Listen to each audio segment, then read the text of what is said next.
मित्रांनो, यश सॅफ्रॉन फार्ममध्ये आपलं स्वागत आहे।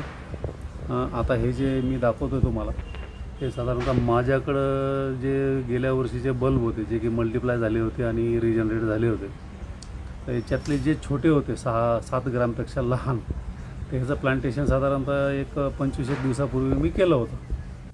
कारण माझ्याकडं स्प्राउटिंग थोडं लवकर झालं होतं, त्याच्यामुळे प्लांटेशन मला थोडं लवकर करावं लागलं। आता यावर्षी ज्यांनी लॅब चालू केलेल्या आहेत तर साधारणतः त्यांच्या लॅब ज्यांच्या साधारणतः एक मला वाटतं 15 ऑगस्ट किंवा सप्टेंबरमध्येही ज्यांचे चालू झालेले असतील, तर त्यांच्याकडे जे छोटे साईजचे बल्ब आहेत त्यांना आता स्प्राउटिंग बऱ्यापैकी झालेलं असेल।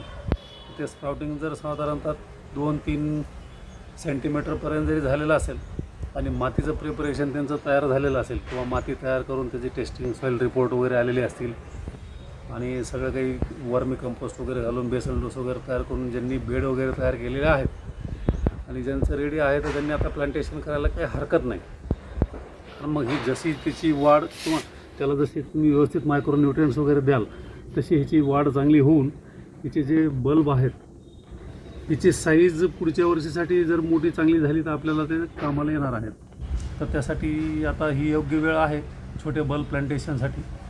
तर लवकरात लवकर करायला काही हरकत नाही। तसेच त्याला तुमचा रिपोर्ट बघून न्यूट्रिएंट आणि NPK फर्टिलायझर हे एक योग्य प्रमाणामध्ये त्याला द्या। हे कमी नाही झाले पाहिजे आणि जास्तही नाही झाले पाहिजे।